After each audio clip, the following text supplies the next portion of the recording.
आज हम पढ़ाएंगे क्लास 8th साइंस। उसमें हमने सेकंड चैप्टर पढ़ा रहे थे। सेकंड चैप्टर में पढ़ाना है आज मशीन द्वारा सुखाना। सूर्य के प्रकाश में निर्जलीकरण प्रत्येक घर पर खाद्य पदार्थों को संरक्षित करने की सबसे लंबी व पुरानी विधि है। खाद्य संरक्षणों की इस क्रिया विधि को समझने के लिए वैज्ञानिकों ने विभिन्न प्रकार के खाद्य पदार्थों के उपयोग के लिए विभिन्न प्रकार की मशीनों का आविष्कार किया, जो विभिन्न तापमान पर सूखते हैं। व्यावसायिक रूप से भाप वाली पट्टियों का उपयोग दूध को सुखाकर इसका पाउडर बनाने में किया जाता है। इसी प्रकार विशेष प्रकार के ओवन एक विशेष तापमान पर सब्जियों को सुखाने के लिए उपयोग किए जाते हैं। यह पाया गया है कि संरक्षण की यह विधि खाद्य पदार्थों को धूप में सुखाने की पुरानी विधि से अधिक अच्छी है। नंबर 5 है शीतगृह, कोल्ड स्टोरेज। यह खाद्य पदार्थों को संग्रहित करने की सबसे प्रसिद्ध विधि है, जो आजकल शहरों और गांवों में प्रयोग की जाती है।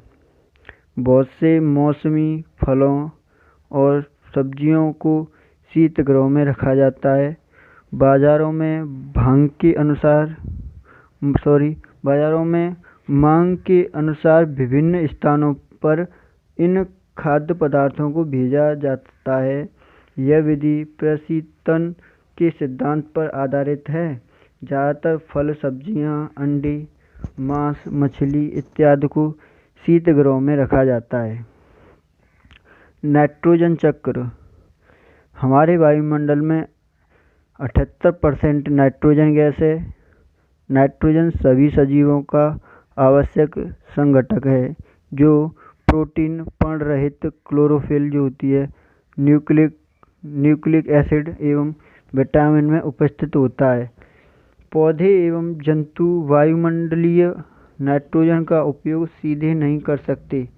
मिट्टी में उपस्थित जीवाणु व नीले हरे शैवाल वायुमंडलीय नाइट्रोजन का स्थिरीकरण करके नाइट्रोजन यौगिकों में परिवर्तित कर देते हैं। पौधे इसका उपयोग मिट्टी में से जड़ तंत्र द्वारा करते हैं। इसके बाद अवशोषित नाइट्रोजन का उपयोग प्रोटीन एवं अन्य यौगिकों के संश्लेषण में करते हैं। पौधों पर निर्भर करने वाले जंतु उनमें से प्रोटीन एवं अन्य नाइट्रोजनी यौगिक प्राप्त करते हैं। नाइट्रोजन चक्र हवा में उपस्थित अपने मुख्य घटक नाइट्रोजन तत्व के साथ आरंभ होता है। ऑक्सीजन के साथ पारस्परिक क्रिया के परिणाम स्वरूप वायु में 2 नाइट्रोजन ऑक्साइड पाए जाते हैं। नाइट्रोजन केवल ऑक्सीजन के साथ उच्च तापमान की उपस्थिति में तथा बिजली वोल्ट के पास दबाव के कारण एवं बिजली संयंत्रों या आंतरिक दहन इंजनों में दहन प्रतिक्रिया करेगा। इन परिस्थितियों के अंतर्गत नाइट्रिक ऑक्साइड NO तथा नाइट्रिक ऑक्साइड NO2 बनाते हैं। आखिरकार नाइट्रोजन डाइऑक्साइड वर्षा के जल के साथ प्रतिक्रिया करके नाइट्रिक एसिड HNO3 बनाती है। इस प्रकार नाइट्रेट एक पोषक तत्व के रूप में पौधों द्वारा उपयोग किया जा सकता है। वायु में उपस्थित नाइट्रोजन जैविक पदार्थ का एक भाग बन जाती है, जो अधिकतर जीवाणुओं और शैवालों की क्रियाओं द्वारा बनती है। यह विधि नाइट्रोजन स्थिरीकरण कहलाती है। फलीदार पौधे जैसे दूब घास, अल्फला और सोयाबीन की जड़ों पर ग्रंथिकाएं बनाते हैं, जहां नाइट्रोजन फिक्सिंग बैक्टीरिया से नाइट्रोजन को लेते हैं तथा इसे अमोनिया NH3 में बदल देते हैं। आगे अमोनिया जीवाणु द्वारा नाइट्राइड आयनों NO2 में और फिर नाइट्रेट आयनों NO3 में बदल जाती है। पौधे अपनी वृद्धि के लिए नाइट्रेट आयनों को पोषक तत्वों या खाद्य के रूप में उपयोग करते हैं।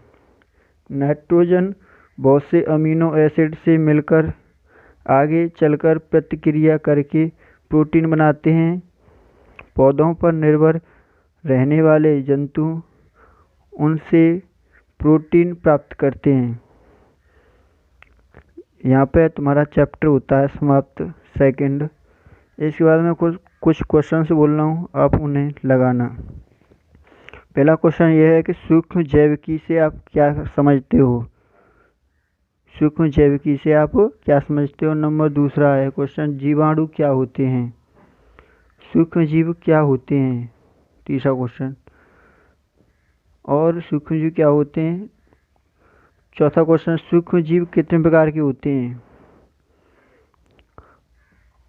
नंबर अगला, कौन से सूक्ष्म जीव हमारे लिए हानिकारक होते हैं? अगला क्वेश्चन है, कुछ प्रोटोजोआओं के नाम बताइए। इसके बाद हम अगली वीडियो में पढ़ाएंगे तुम्हें चैप्टर 3, और चैप्टर 3 का नाम है दैनिक जीवन में पदार्थ। ठीक।